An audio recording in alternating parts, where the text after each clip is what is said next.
people I interact with want to know how to get a background which is smooth, which is out of focus, while getting the subject in focus. Because all of us want the subject in focus. There are different ways of getting a bokeh. Actually, bokeh is actually a Japanese term, and it is actually means the quality of your background. See, while most of us as photographers are looking at the quality of your subject, they wanted to look at the quality of the background, the out of focus areas. Okay, that's where the term bokeh came. And the bokeh actually depends on the type of lens you use also. But for this, for the purpose of our basic understanding, I'm not going into the actual bokeh. I'm using the bokeh as the blurry parts or the out of focus parts of the image. Okay. So here, actually, you can see that the shell is nicely in focus. All the rest of it, you can make out that this is a seashore side scene. There are some catamarans, there is sand and other things, but it's all nicely out of focus. It's not distracting you from this particular shell. So how to get such a photograph? So there are a lot of things here. First thing is, if you use a flash, immediately the camera will make your aperture small, because it knows that enough light it can generate adequate amount of light and get so it can illuminate the subject and your picture adequately. So what it will do is, it will make the aperture small. Primarily, this is how to get bokehs with a point and shoot. I will also discuss how to get a good bokeh with the lenses, I mean DSLR, subsequently.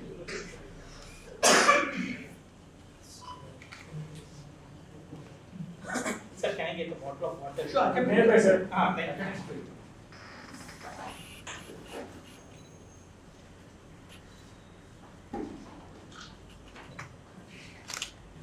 So first thing is, go to a mode where you can switch off your flash, because this is for those cameras where we think your shutter speed and your aperture are not able to be directly controlled by yourself. So that is why these things are runarounds or walkarounds to that.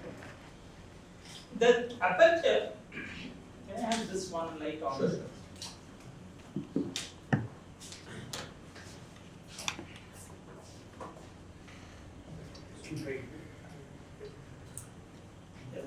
And even this is also too small. It's okay, I will write it later. See, when I started off, I gave this example that I'm looking at this pen at this distance, the rest of you are all out of focus, whereas I'm looking at the third row there, and most of you are in focus. So what does that mean? Whether it is the eye or the camera, as the subject comes closer to you, the background becomes blurred. Okay, you can use the same principle with your photography also. Don't shoot the subject from far away. You might have a great zoom, so you stand far and zoom and then go closer. Rather than do that, go closer to the subject. I'll be telling you last line to go use the zoom for another reason. But stand as close to your subject as possible, such that you get the photograph, so that the background and other things become more blurred.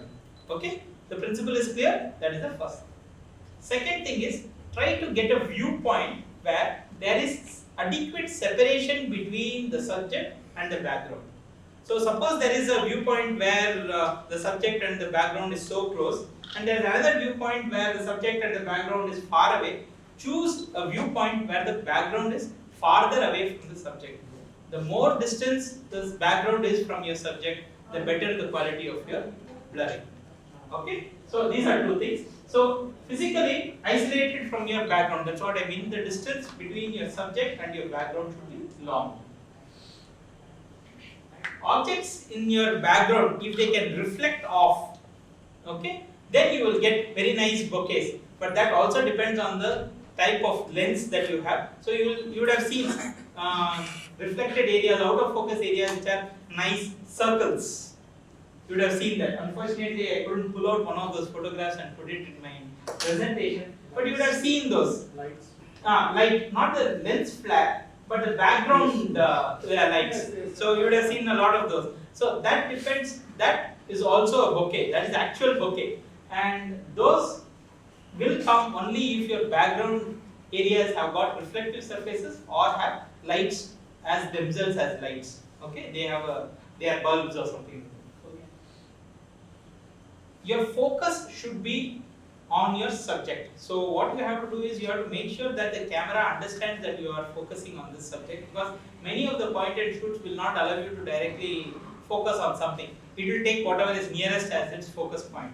So it is better to go to a manual mode and then focus your subject, so that it doesn't, when you try to change your composition, it doesn't change the site of focus. Because unless your subject is well focused, however blurred the background is, it makes no difference if the subject is also blurred. So make sure that you focus on the subject. However, most cameras, once they are half depressed, shutter is half depressed, they will hold the focus there. This is what is otherwise called as focus lock. This is there from the basic cameras to the most advanced cameras. Focus lock is present. That means once you instead of shooting as one click like this, you will have to half press first. So I am just pressing half, there's no click, and once everything else is done, all the calculations are done, then you click, then you will hear that. Okay, so that is one way of getting the focus lock. This also will allow you, the camera not only does focusing during this time, it also evaluates the scene for the light and other things. So one question that one of the asked about getting, there's a delay between shooting and pressing the shutter and getting the picture. You can lessen it but not take it away completely by doing this half press first, getting the lock and then shooting. Sorry, my throat is ready to give a little more source. Okay. The other thing about getting a blurred background is that the longer the zoom that you use, the more compressed is your depth of field. We discussed depth of field. So the longer the zoom that you use, more compressed. That means that if you use a 500 mm, the depth of field will be much lower than if you use a 300 mm lens for the same picture, same distance, same aperture, everything. Okay? I keep all other parameters same. I told you. First thing I told you is you go close to the subject as much as possible. So you are closest to the subject. Distance between the subject and the background is constant, same. I am standing in the same place, subject is in the same place, background is the same. Aperture I have set at X, say f8 I have set the aperture. But I only change the zoom. I take off my 300 mm lens and put a 500 mm lens. Okay? The depth of field of a 500 mm lens is much smaller than the depth of field of a 300 mm lens. Okay? Therefore, use the maximum zoom that is available on your camera for getting a background which is blurred as much as possible. Okay? So these are the things that you can do. Now, if your camera allows aperture priority mode or a manual mode, then choose aperture which is as large as possible, which means the number should be as lowest that it is available. So if it is a 3.3, use 3.3, if it is a 5.6, use 5.6, but use the lowest for that particular zoom and that particular subject distance that you have. Okay? If you use these things, however, if you do not have this aperture priority mode, don't worry, most of these cameras give you what is known as a portrait mode, where the camera will be fooled into thinking that it has to give a large aperture, and therefore just put it into that. Usually it is hidden in scene modes. So go to the scene mode, and then this is for the point and shoot. Go to portrait mode and it will give you a large aperture. And with these things, you will be able to get a fairly good background which is fairly blurred. Like for example, this bird is not too bad, but the background is totally chaotic. But unfortunately, there was no viewpoint where the bird could not have been. So this will be a file shot for me to identify what the bird is, but it will not be a great photograph. This again is a butterfly. I think we can have the lights off.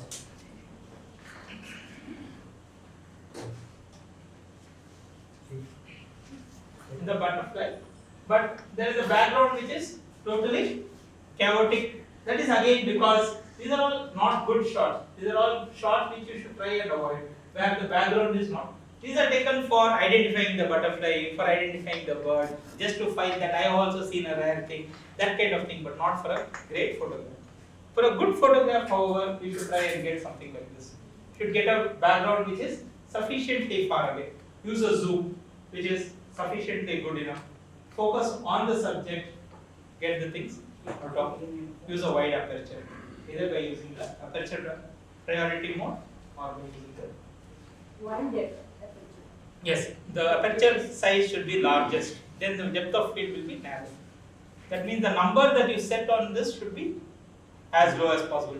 2.8, 3.3. If you are lucky enough to have 1.4 lens, then 1.4.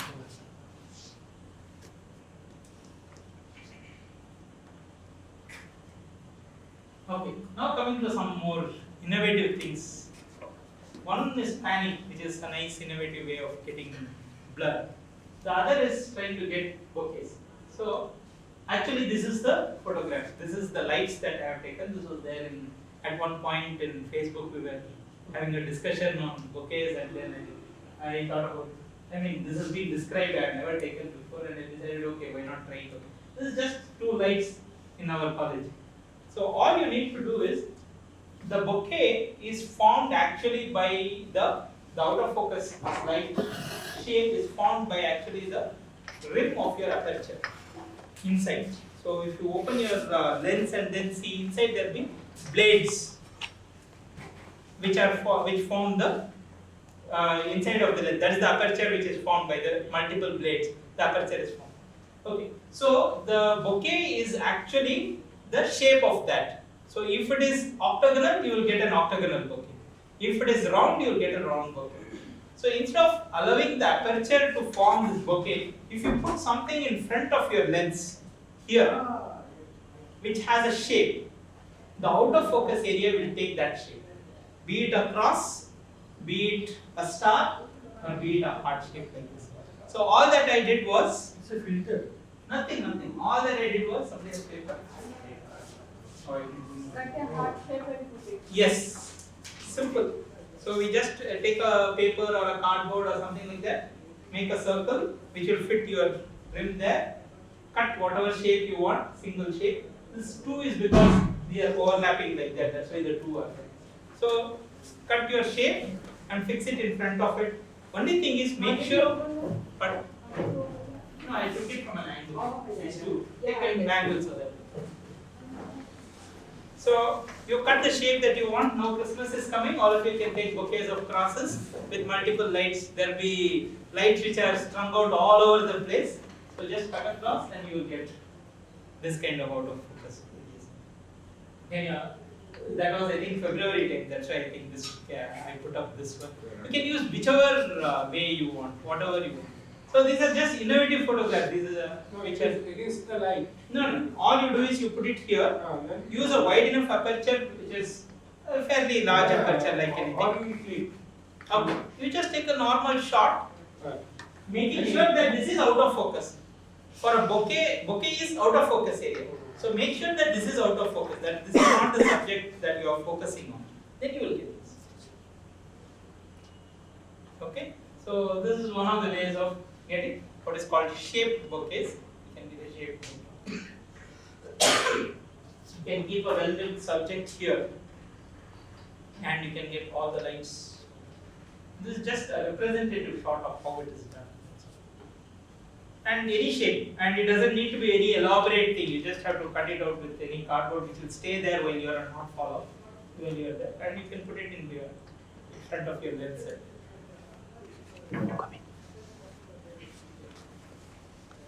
Okay, I think that will be the last of my slides. Yeah.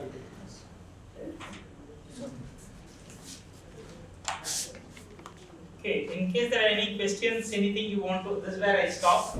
As I was telling you, I thought this would be a little more, but I think a lot of you have already gone through many of these things before, you are familiar with it, but this is the basics. I think others subsequently or maybe much later after some more people take the advanced things we can discuss. Anything you want to discuss now, I am available. See, when somebody does a running, so he is on the start. Yes. So I focus on it. Yes.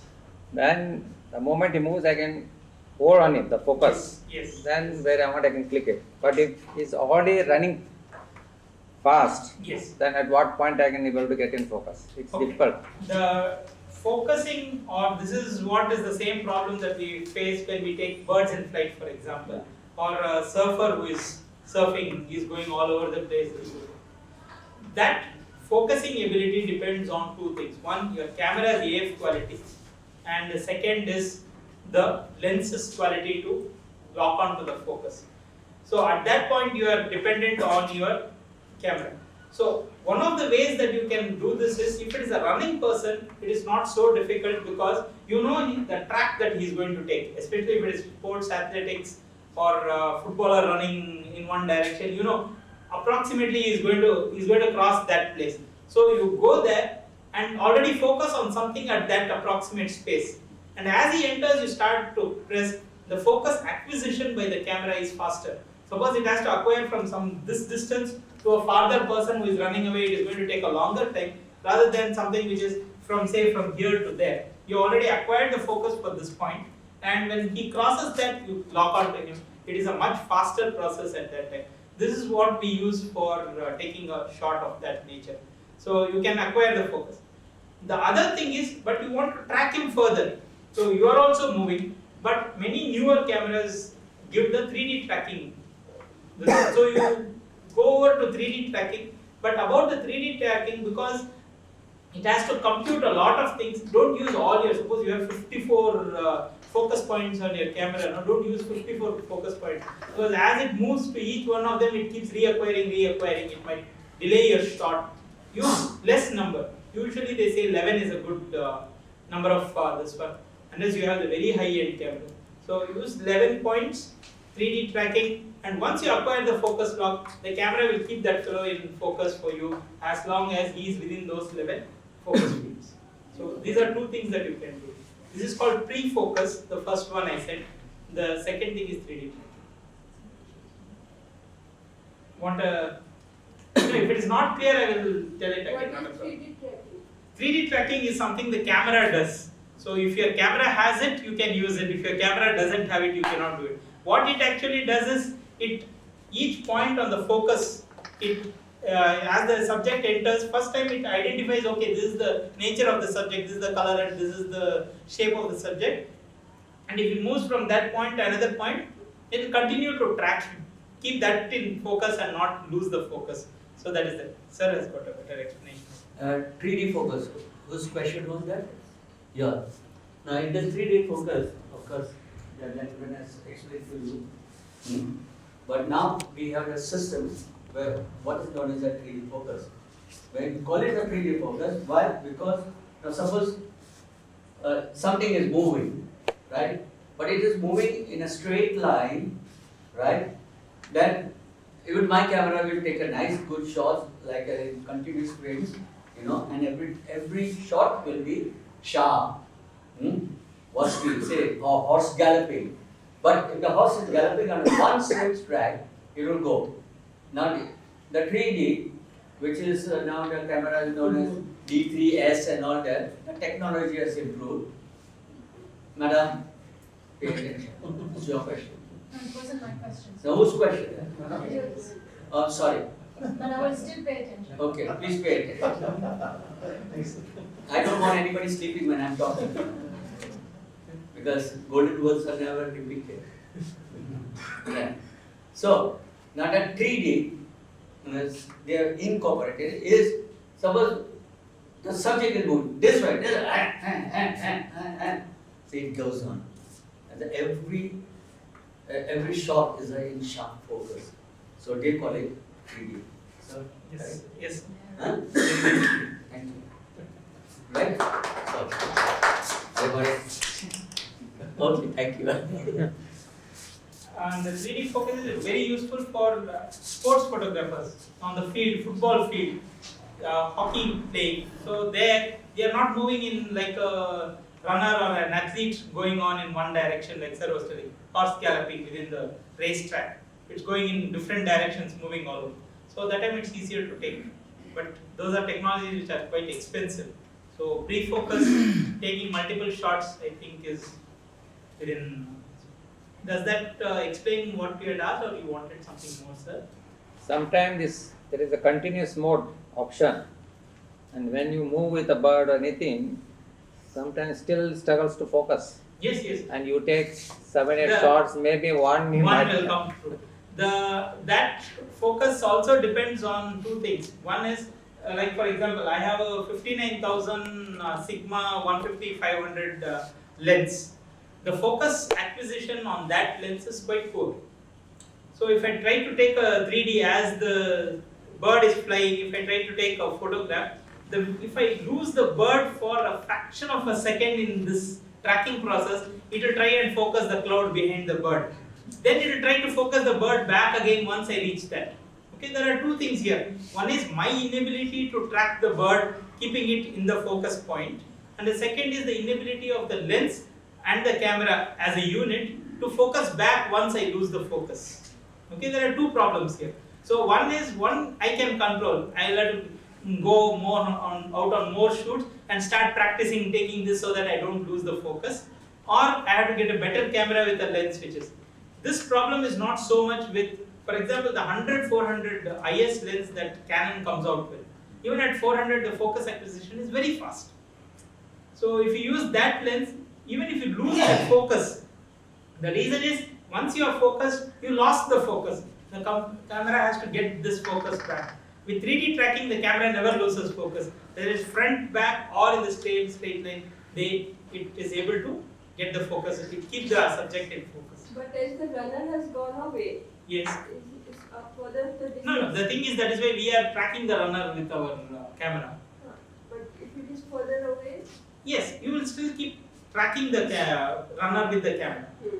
I mean, of course, if the runner goes outside the camera field, there's no way of getting it. So you keep tracking the runner as you are, and even as you are tracking the runner, there is only one point in your camera that will be in focus. You know? When you are taking a focus, you are taking it on that red box that I showed you. A similar box will be there even in the viewfinder.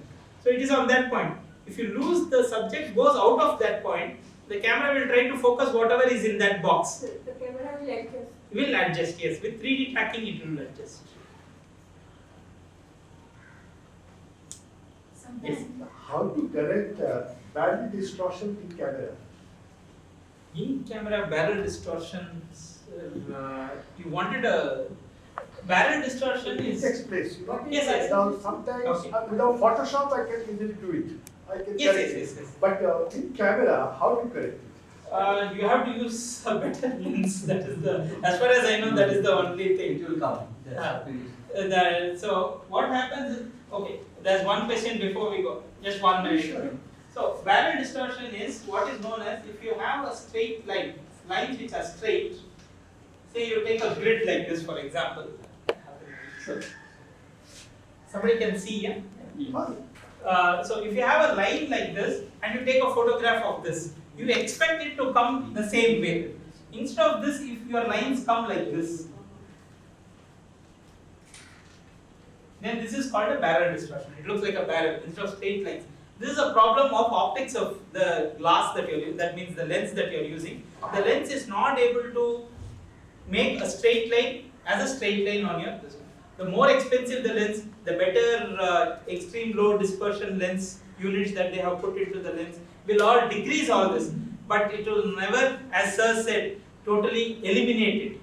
So if you are getting barrel distortion on a 3,000 rupee lens, get a 10,000 rupee lens. If you are not happy with the 10,000 rupee lens, try for a 1 lakh lens. If you are not happy with the 1 lakh lens, go for a 4 lakh lens. If you are still not happy, go buy 25,000 Photoshop. Sir, now as you said, the barrel distortion. For this, You can only take out the barrel distortion if you are micro, because micro has a flat piece Yes. of lenses. No, especially buildings. No, that you see, you are taking it with the normal lenses, Normal lenses.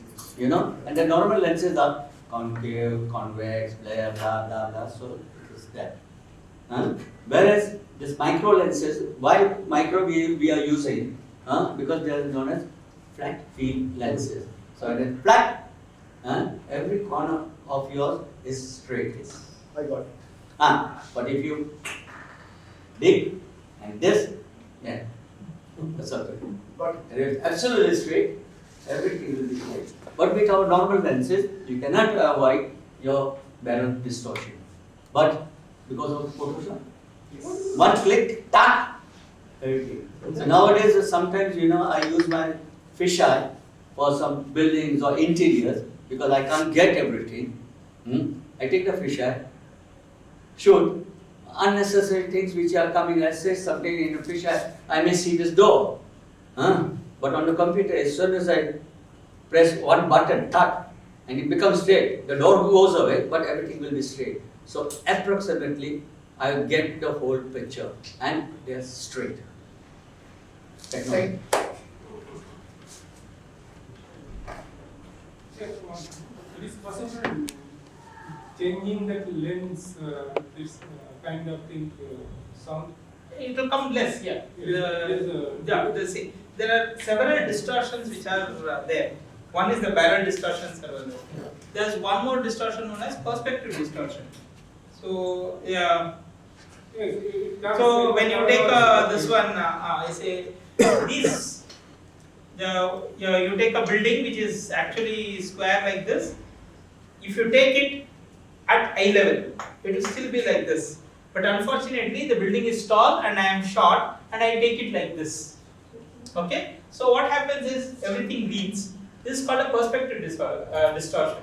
Your perspective of that is gone. So this can be corrected either with Photoshop, or it can be corrected by you walking an appropriate distance or going up. So you can do that. Or there are special architectural lenses which are available, which are called tilt and shift lenses. They work in such a way that they will take away these distortions, and you don't have to do it on your computer. Okay, so these can again be corrected on the computer. If you go to my Flickr site, there is one of the first or second photographs is of our Sacred Heart Church here, which is come quite straight, but there is never not taken because there is nothing where I can climb so much high and take a straight shot, or I don't have a tilt and shift lens, but I still want it straight. I don't want the church going, all this one towers of the church going like that. So it has been corrected, perspective correction. I think there is a right up there also which says that it has been done. Tilt and shift lenses are much expensive than normal lenses. Very, very much expensive than what we would use. Flash will be double, triple, or It will be more so. No, it is the defective part of that lens. No, yeah, but it's also, if you want to call it a problem, you will also call it not only of the lens. This perspective is not a That is defect of the lens. Barrel and chromatic aberrations are the problems of the lens. It can be changed. If you get a more expensive camera, a more expensive lens, it will come down, but it will never disappear completely. But these are all, we are talking in terms of if you have a fairly good lens, we are talking of distortions of 1 millimeter and 0.1 millimeter. Unless you have exact straight lines that you want exactly straight, then it might not alter your photograph too much. Chromatic aberrations, however, may look very awkward. So somebody was asking whether you can add anything in front of a lens for a fixed lens camera like this, whether we can add something in front and get a tele. Those kind of lenses, they claim a lot of things, but you will still get tele, but the distortions are extreme, so you will not get a good photograph at the end of that. Sometimes people use for writing ISO they increase, but it makes the photograph grainy. Is it advisable to make the ISO constant, like 250 always? Okay, that depends on the camera that you are using, the size of the lens. This one. Okay, the camera, the size of the sensor, and a few others. So, what is good for one camera may not be good for another. For a point and shoot, never. I would suggest never go beyond 400. It is not usable beyond 400 because at least I feel it is not usable. Somebody else might accept a little more graininess. Some might say even 400 is too much. Just hold at 100. Okay, my tolerance is at 400. For this camera, my tolerance is 800, and this is supposed to be utilized up to 3200. But I am not happy beyond 800 with the noise that I see. For another camera, say the D7000 model, which has come, the noise levels even at 1600 is quite acceptable. You don't see very much of grain. But if you use a cell phone camera, I see grain on my this one Nikon. Even if it is an emergency, I don't take a photograph because I don't feel like looking at it afterwards. But even at regular, whatever I just take a full sunlight, I take this one, I'm calling my Nokia C3. Yeah, it's grainy. I just can't look at the photograph, so I don't use it at all. So it depends on how much of noise you are willing to accept also. But I would say for a point and shoot 400, anything less than that. Otherwise, you start having to work with your aperture. You cannot work with your aperture. Start working with the shutter speed. Somebody had read somewhere that person was telling try to avoid touching the ISO, try play with shutter speed and ISO. Yeah, the idea is good, but unfortunately, at some point in time, you will reach some place where you cannot do but increase your ISO. See, the best time to take photographs are early mornings, golden light. And at golden light, if you don't have enough light to get your subject with a handled or subject which is moving. Say I am taking a butterfly, I can't use a shutter speed of 1/5 of a second or 1/10 of a second, even if I carry a 10 kg tripod not to get this one. The butterfly will move. So I need a fast shutter speed at that time. I need something like 1/500 at least.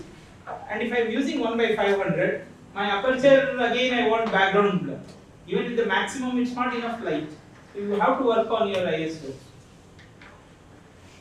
So it's nice if you can work in those settings where you don't have to touch the ISO. I will leave my ISO at 100 or something and be happy with it. But there are a couple of cameras, the newer Canons and even the older Nikons have come with what is known as an auto ISO. So what you do is you say the maximum shutter speed that I can accept for this, the slowest shutter speed that I can accept, you give that setting, and then you say the maximum ISO that I can accept is so much, and then it will not go beyond that ISO. So I set it at 800 for my camera, and if the light and my aperture and shutter speed are okay for 100 ISO, I will get 100 ISO. But if it is not okay, then it will take it to 200 by itself. I don't have to. It's called an auto ISO feature. It's there in the Canon, newer Canons is there. And even the older- Architectural lenses can be fitted in any DSLR. Pardon, sir? Architectural lenses Yes, sir. can be fitted in any Yes, DSLR yes. or any No. specific. All lenses for DSLRs depend only on this mount. So if you have a Nikon D mount or whatever they call it, this one, then you can use any of the D mount. You cannot use one of the very old AIS lenses. There are a few which were there 30 years back. Lenses, those are different. And I think for Canon you can use anything which is a EF. The older FD mounts cannot be used on it. The EF lenses can be used. Sir, can you highlight the composition in the night programs? Suppose you are taking some programs going on in the night, Okay. you want to take photographs. How should be the composition by which you will get more clarity and exactly? It depends again on what you are going to take. If you are taking Suppose a program is going on. that's what type of And the program. Suppose background the is dance black. program Bharatanatyam which Well- is going on the screen. Most of the people will not allow you to use flash in those. Exactly. This one. So you need a lens which will have a wide aperture. Well, aperture would be say f4. Now f4 or a f2.8 apertures are good apertures to use at that point in time. f4 is maximum. Suppose I am allowed. Yeah, you have allowed only f4. f4. Then you will have to work with your shutter speed only. There is no other getting away from it. You have only ISO and your shutter speed. F4 for most programs, unless it's very brightly lit scenes, F4 is not usually adequate. So you will have to work with the shutter speed, and if you drop the shutter speed below 1/250th of a second or 1/125th of a second, you will get motion blur because the person is dancing fast. So 1/150th or 250th of a second would be about your this one, and then you go to your ISO depending on your camera between 800 and 1600. This is what you will probably be looking at. So shutter speed maximum you can go down 125. 1/250th. 1/250th. That also, unless see there are some poses in this one. There's a static pose, for example. The dance is there. There's a static pose. That one you can even go down to 1/125th of a second. but there is a movement going on. Mostly You are doing motion the is there. twirling movement. Yeah. For the twirling movement, even 1/250th you will get a blur. You will have to go much higher speed. So it depends on what you are actually shooting, which are the things, and that would depend on your lens. So 1/250th maximum aperture that you have, the widest aperture that you have, and then bump up your ISO. This is what you will be able to But do. the ISO has to be very good quality. Yes, that is what. Unfortunately, you have to have a camera which will work with a good ISO. 800 to 1600 on most modern DSLRs with a little bit of tweaking, noise reduction afterwards, usually will give you fairly good pictures. There are some noise reduction softwares which are available which do a fairly good job of reducing noise without taking off the details. See, noise reduction means you take off the noise, you should not take off the detail also. If you blur the entire thing, there won't be any noise. But that is not the idea. So you should keep the detail, but leave the take away the noise. I use something called as imagiogenic, but there is one called neat image. These are all fairly okay. Image, topaz. Yes, topaz noise reduction is also good. And even if you CS7.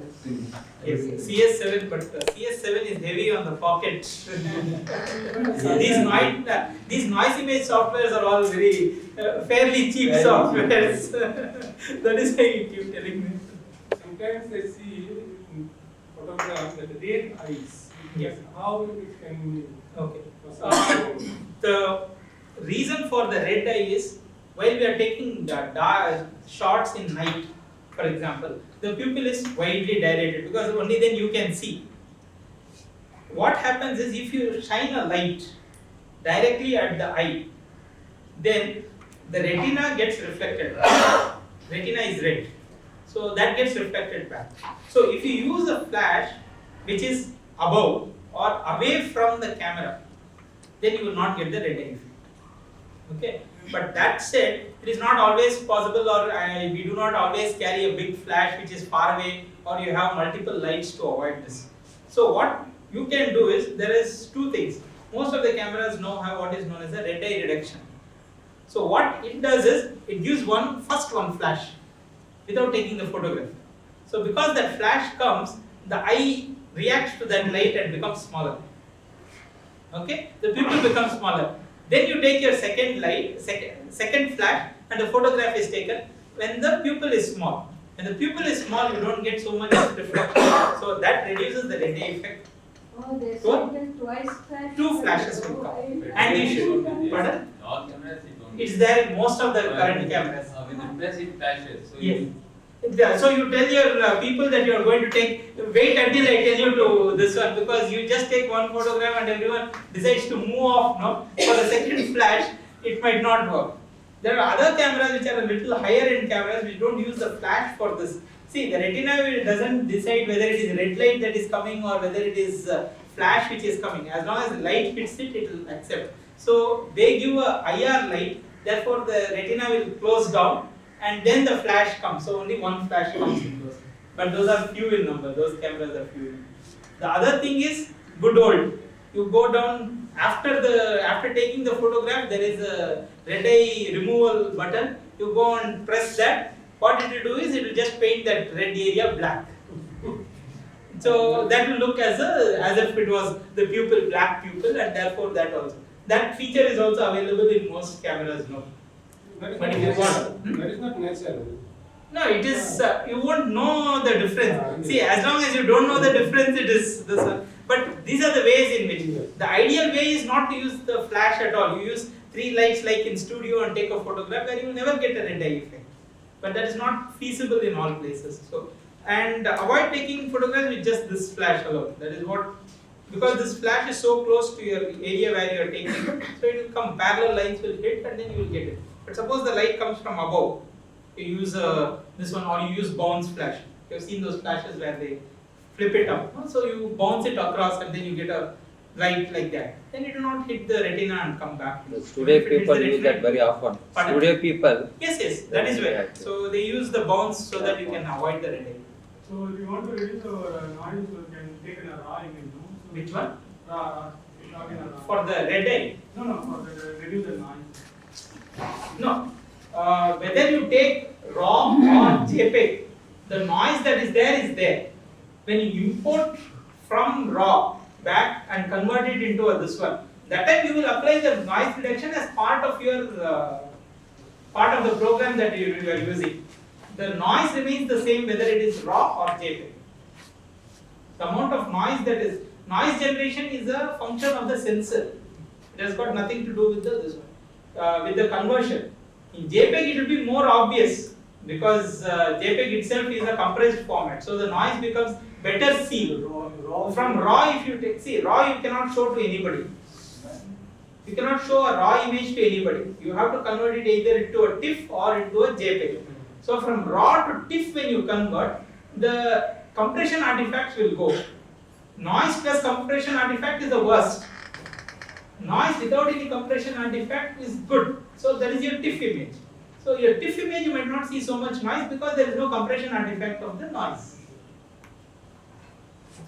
So when you take RAW, noise is there, the same noise is there. Only thing is you can apply your noise reduction and other things from your software which is converting the RAW into whichever visible. I thought how will allow to reduce the noise. There is some option in the reducer. Pardon? There is some option to reduce the noise inside. No. All noise reduction which is done on software basis. It is not done on hardware basis. Okay. So in this itself, there will be an auto NR. There will be NR button in all DSLRs will have an NR button. What does that NR do? Instead of you doing the noise reduction on Photoshop, the camera will do the noise reduction for you inside the camera. It's again a software option. It is not a hardware. It's not a hardware thing. But to an extent. Yes, it's to an extent. To an extent. And if you do the noise reduction much, then you will lose all the details of your photograph. Because the camera doesn't know. It only knows so much amount of noise is there. Noise it calculates as this size, which is edge, which is not acceptable to the next. So it will just take off all that. Detail also you will lose. Which is why we want to keep the control of noise reduction to ours. That is one. Second thing is it will eat up a lot of battery if you keep your noise reduction on. Third thing is about the noise reduction is that while it is doing, suppose you are taking 100 shots as a continuous shots. So it will use up a lot of your buffer from your camera. So since you are using a DSLR, that's why I am telling all this. See, when you are taking continuous shots, if you are using a good quality card with say 45 Mbps card you are using, you should get about 80 JPEGs in one shot, one row. That is what my camera will give me. But suppose I put noise reduction on, it will stop at 8 or 10 because that much amount of computing this one is being utilized for all this noise reduction for each shot that it is taking.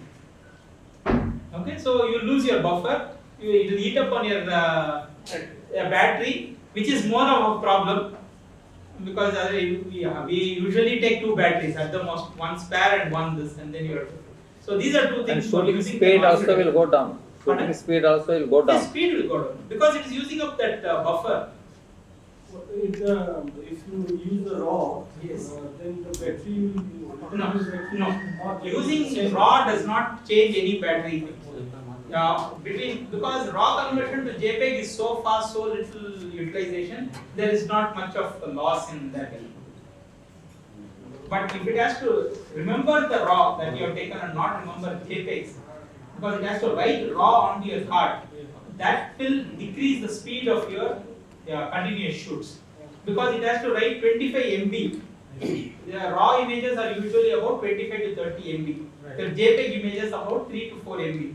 So camera, once it captures 25 MB, it converts to this 5 MB and then writes onto the card. That is the basic, that is the JPEG function recording. Suppose I have an option of recording both JPEG as well as RAW. I have an option of recording only RAW. When I record RAW, see the camera, from the camera it has to be written onto your card. 25 MB to write on the card, it will take time. So it will shoot maybe 8 shots in continuous mode. Okay, it will be much slower. After that it will stop. Even if you are pressing your shutter in continuous mode, it will stop. Wait for all this writing to get over. Then it will start shooting again. Whereas if it is only JPEGs, I can shoot 90 frames in one continuous shot. The speed of sometimes the cards have class for class Yes, 10. yes. That is why I am telling 45 Mbps. Even in class 10 now, after class 10 they have stopped giving the 11, 12, 13. Class 10 started from I think 20 or 30 MB per second. My previous card which I bought 2 years back is a class 10 30 MB per second. Now what I got recently is a 45 MB per second. There is a 90 MB per second which is available for all the for raw capture and for the higher end models. So, but the card also is more expensive. But if it is high class, when you take photos, it will record fast also? Yes. Records much faster. I mean, the limit is how much recording your camera can do. If you take a class 1 card, that is what is there in most of your mobiles, or you buy for 200, 300 rupees cards, no? That's a class 1, class 2 or class 4 card. That card writing will be slower than the maximum that your camera can write. But suppose your camera can write at 20 MB per second, even if you put a 45 MB per second, it will not make much difference. As you said, if you take an NR, so it will takes to process. It will take more time to process. If you take class 10, it will be No, it will not, It will be because same. writing is different. There are two parts now. One is processing. Processing, it uses the buffer within the camera to process. So writing will nothing not to be do with the faster. part. Suppose you are using NR and using a 45 Mbps and a 90 Mbps, writing will still remain the same only. But suppose you are using class 1 card and a class 10 card, then there will be difference. Sir, the feature of raw capturing Yes. compared to that JPEG Yes. capturing, how far it is advantageous? Yeah, it depends on, see, it is like JPEG is finished product. Okay? Raw is negative. It's a digital negative, in other words. So it is like having film negative and film positive. Positive, I mean Polaroid, say for example, you click, you get the photo in your hand. Okay? If you have the negative, there is a lot of things that you can do on this negative before you can convert it. So you have a lot of options to work on your photograph before you take the print. And I don't mean print in the terms of taking a printout, even in seeing it on the monitor. So we will have a digital negative additional Kind of, feature. yeah, it will be a digital format only. That's it.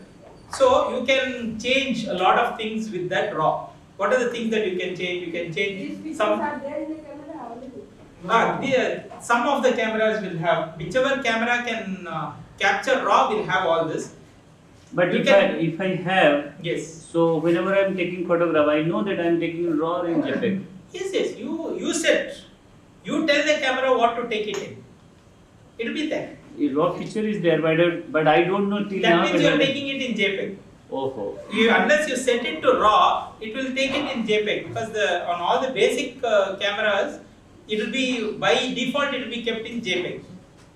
Okay, and once you get it on to, if you say take it in raw, so you will have to tick that for or send the button to that, or using whichever menu you In take. manual it comes in raw by It will default. take it in raw. When I am in manual mode, No. it is also The JPEG. mode is not got nothing to do with how it captures the image. That means how it stores the image. Okay, you will have to go into your menu and then say capture in raw. Then it will capture in raw. But once you capture in raw, when you are importing it from raw into your computer, it will ask you a lot of questions which you have to answer, and you have to say yes before it will convert it finally into a JPEG. image that you can utilize on the web or for printing or for whatever purpose.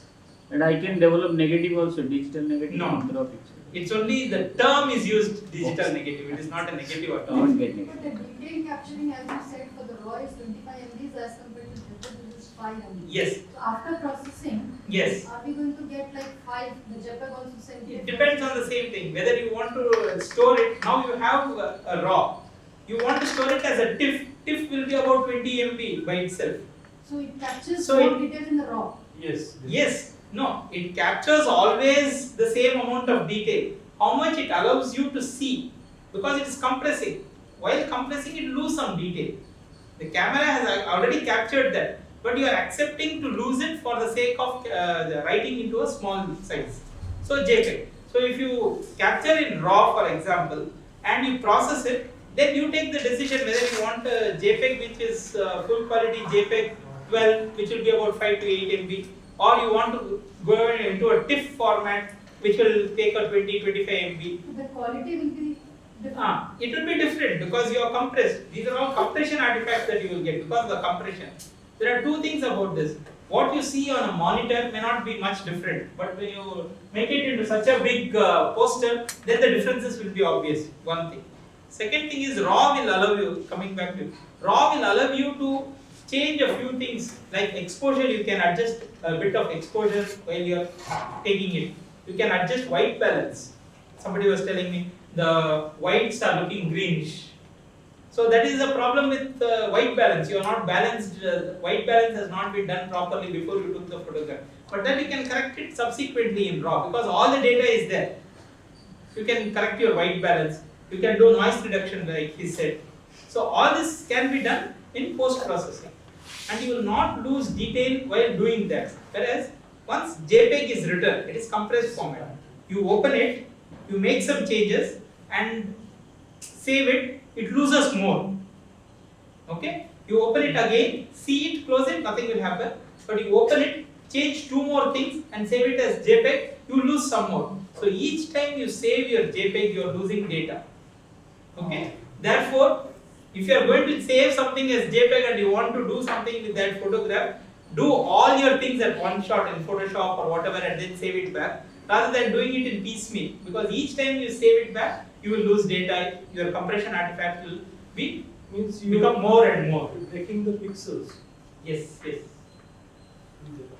Sir, the picture quality Yes. in RAW and JPEG will be different in the same camera with the same No, that is exactly what I have been telling so far, is that the same amount of information is available on your JPEG as the RAW, but you cannot manipulate it without getting into problems.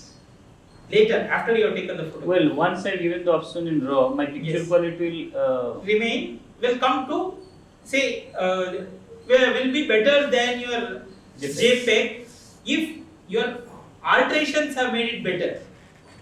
You have altered a few things, no? In RAW, the idea of things is that you can alter a few things. You can alter your exposure, you alter your noise reduction. If you have not done any of those things and you just take RAW and then convert it into JPEG without changing anything, it will be the same as what JPEG that you are getting. You said in JPEG if you make changes, each time you save it loses. Yes, yes. But in RAW you may keep on changing yes, changes because and the raw save. format remains the same. It doesn't change anything. It will there. not lose any So in the quality. RAW pictures you can transfer it to the computer? Yeah, you will have to do all these things on the computer. You will have No, to. no, I import- agree, yes. but before conversion to the JPEG, you need Yes, the yes. You will convert. You will do all these alterations on your computer only. You will not do it on the camera. So all the RAW captures can be transferred. Yes, will be transferred onto your computer. You will have a software, say NX2, I think is the current one for Nikon. There is a Canon something. I'm not sure what is the raw software that Canon bundles a software for raw image modification. Nikon actually, if you want to change a lot of things, you want to do a lot of functionality, you have to buy the software. Whereas only the basic import and conversion with basic changes can be done with the View NX software. So it's all done on your computer. All this conversion from RAW into JPEG or TIFF is done on your computer. But high-end Photoshop they open RAWs. Some of the Yeah, the problem with Photoshop is he will take about 6 months before a new camera's RAW he will accept, because first the camera has to be released, then he will examine what that RAW is, then he will make a plugin for Photoshop and you will have to download that Photoshop. Very simply, with the RAW capture, my Picas can import or not. Which one? Here? I have taken the photographs in the RAW, for example, Okay. RAW capture. Okay. So the Picas can Because again, it depends on how new your camera is. Suppose you have got the latest camera, Picasa will not accept the RAW for that for quite some time. The older RAWs it will accept and it will show it as. It will accept, na? Older, yes. Or that live photography of Windows 7, that will accept also. No. No. Only Picasa will accept. Because Photoshop, for example. So you require a software to convert the raw image to a viewable image. You cannot display this raw image on the web. You cannot send it by email. You cannot print it directly. You have to convert it into a usable format. That's why I said it's like the negative of the olden days. Because the negative, you cannot do anything with the negative. You can not even have a look at it and say whether it's good or not. It's like the olden days negative. Well, I have another basic question. We are always tempted to go for a DSLR camera. But when do you need really a DSLR camera? Suppose what say what is the purpose that for which if your camera solves the issue whatever you need basic thing. For example, I have a zooming 24 to 720 mm Yes. in this, Yes. which is a fixed I know. with some DSLR. This looks like a 5100 or 510 or P510. Well, in that case, so when exactly you need to go for DSLR? This is a basic thing which No. Unfortunately, I didn't. I have fixed. Until recently, until 2 years back, I was using a similar camera, which is a SX10 from Canon. Okay, I started doing a lot of bird photography and all that, and it's very portable. You carry this and you can go closer to the bird than my colleague who will have a lens this big and on twos this one. To take a photograph and compare a photograph of a basic DSLR with that, the amount of noise that is there, the amount of loss of detail that is there on the pictures, the comparison is not possible. you need to say So, clarity. the quality of your photograph, detailed acquisition of your photograph is far superior in a DSLR than in a long zoom, even in a long zoom like this. It's quite good, it is not bad at all, it is quite good. But you will get better photographs for the skill that you have with a DSLR if you put in a little bit more effort. Or basically the distance. Suppose you are Not on the this. distance. Even macro for that example. You're taking a insect. say a Micro comes beetle. excellent in this, but when you go No, for a the distance particular, question of suppose that within quotes that excellent. No, if you are happy, then your camera is enough for you. The question of that excellent. No, see, I take macro with one of those lenses that I was having. I just showed it to a couple of others.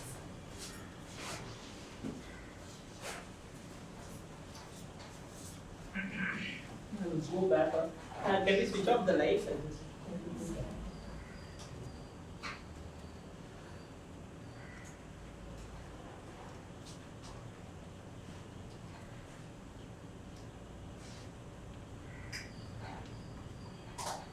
The question of how much money to put into photography, is something which will bug you the entire life. Once you have become a photographer, there is no going away from that.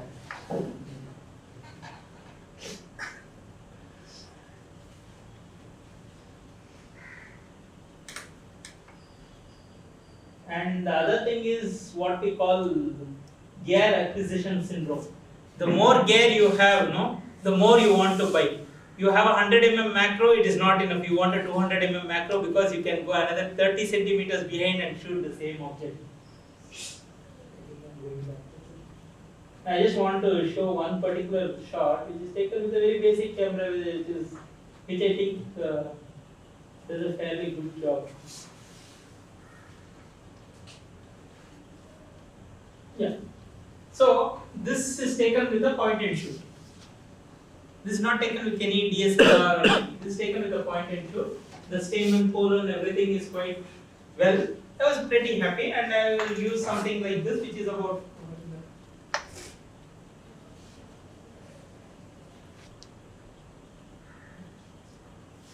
Was it taken with the manual mode or macro? Macro. There's a macro lens somewhere. There. Sorry. This is taken with an add-on lens. These are supposed to be the worst lenses you can use for DSLRs and all that. You will read lot of these things. And this is taken with this. There are bad lenses also like this which are available. And this is not even taken with this. This is at least 2,500. This is taken with some 300 rupees +4 lens or +8 diopters taken. Yeah, earlier It you has used come out to. quite well. At least I am happy with that photography. Okay? Until I started seeing actual macro work done using a macro lens, wherein the details are even finer. And I now want to get that level of details. So if I'm happy with this, we'll stop here. If I'm not happy with this quality of this one detail that I'm seeing, I want to go one step ahead. Then there's nothing you can do with that camera. Whereas you can definitely go ahead, invest in more lenses with a DSLR. So DSLR is just the first step. Your body that you buy for 50,000, no, is just the first step. After that, you can keep adding on, or you can stop there and say this is fine for me. Okay. If you are happy, the most important thing is, are you happy with the quality of the photographs that you are getting? Then don't go for a DSLR. Go for the DSLR when you think that you're using your camera to the maximum potential and still you are not happy with it. I am unhappy with the distant object. Zoom. Yeah, the That is distant exact- object where it is quite far. Suppose some boat is going and Yes. you are quite far. Yes. But still, I want to get something out of it, or in the horizon, something is Yes. there which I have to have with more clarity. Probably there, this Yeah, is. but failing to much. get that same functionality of a good photograph with that distance, no, you will probably have to shell out something like 2.5 lakhs with a DSLR. Right.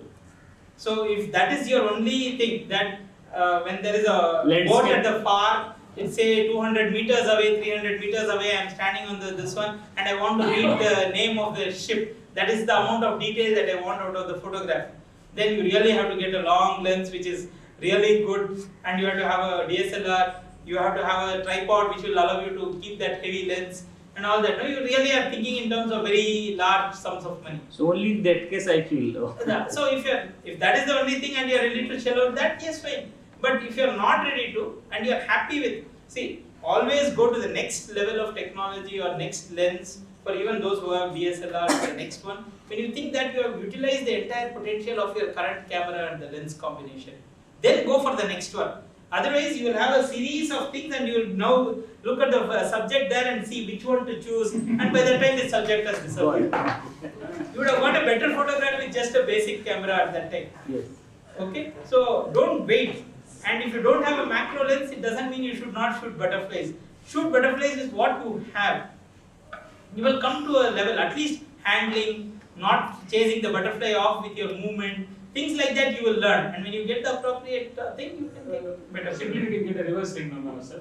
Yes. I was doing a reverse macro for a long time before I got my macro lens, which I got only recently, and that too I got second hand because I thought that is enough for now. I am not going to invest in a first hand lens. Now one has to decide what one is interested in. Yes, sir. And for that, That one have to choose. basic thing, get one basic body, basic lens, and start shooting. Don't say I am not going to take butterflies, not going to take beetles because I don't have. This I think is 24,300 rupees is the entire camera, and that camera I have been using for 4 years before I took this shot. And this I am pretty happy with this shot. So this kind of this one you will get with a camera. But once you start taking, the number of shots you will get like this is also very. This is taken from a distance of 12 centimeters. 12 centimeters. Just imagine trying to take a butterfly or a beetle at 12 centimeters distance. It's difficult. Again, impossibility doesn't exist. It is difficult. You can still get it, but the number of shots that you will get is much lower. That's what, as I said in the beginning, you don't need more and more equipment, but it definitely makes life easier if you can sit 200 centimeters, 2 feet away from it, calmly compose and take the photograph with a while it is quite pleasing. But if you take with the prime lens 100 mm, you will have much better results. Yeah, that's what. But if you have 200 mm, you will still be farther away. There is no end to this. The prime 100 mm prime lens which we get is about 25,000 rupees. The 200 mm is around 90,000 rupees. So is that jump worth it? That each person has to decide for himself. Nobody else can tell you whether to go for a DSLR or not. Can we? Yeah, this is mine. Yes. We have finished.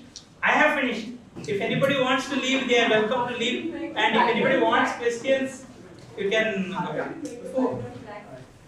Just a minute. I think because I think some people are, they have other occupations. They have. Yeah, sure. So I thought we would probably end now, and then those of you who want to remain and interact with Prabhakar, please.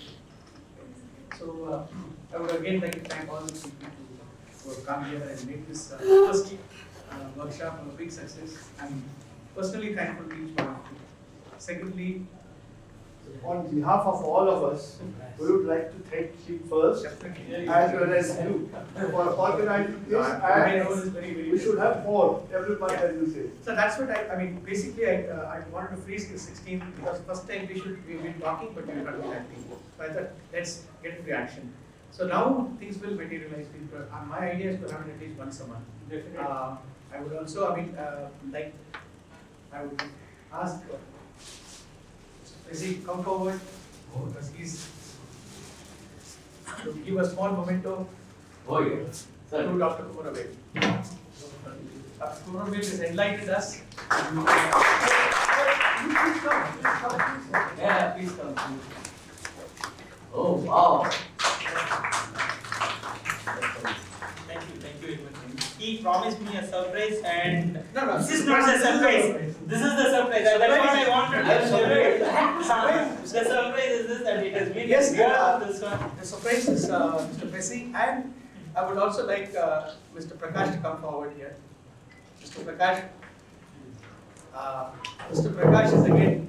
I will take it home. Sure, sir. My this one is meeting you and interacting with you. This is a small thing compared to I that. think all of us have to thank Mr. Pesci also, because he also has been part of this workshop and he has interacted, and he was also, explained so beautifully what 3D focusing is all about. One photo. And I think you'll all agree that he's got a great sense of humor. Right? Yes. And this is Mr. Prakash. He was actually one of the winners in the first Flickr competition. Oh, wow. And I was really delighted because yesterday he called me. He was basically, he's now in Coimbatore, he's a flat promoter. He called me and said that I saw this thing in Facebook, and just for your sake, I'm going to be there. So I'm really grateful and thankful to him. And he's also a very good friend of Dr. Learned a lot of time, learned a lot from him, actually, I should say. So I'm really happy because I think we got a right man to start it off. Really thankful. I can't thank you enough for all that you Should thank him, but then we'll keep thanking each other. So, but I think all of you should thank him for this one, for giving a platform to have this. It's very encouraging and Thank you, sir. Thank you. Thank you. Thank you. I'm sorry if I have not made it clear that I had completed and this was just a question and answer session. If some of you are wanting to leave, please. Yeah, go does ahead. can you have something on the contact, Yeah. further I will contact? definitely interact with you and let you know when the next time. Actually, what, Mr. Rama, can you come forward for a minute? Just 1 minute of your time, please. oh my goodness. This is Mr. Rafi, he's an excellent photographer. I think many of you must know. He's likely to give our next workshop. So I'd like to give the details of that. And those who are interested can please get in touch with him or with me, and we will see how, when and when, where we have it. We have it here. I haven't met him, but I am his admirer. So I would like to take that session. It's a basic about digital darkroom. I am a certified photograph designer. So I would like to share my basic tips to so it could be helpful for us to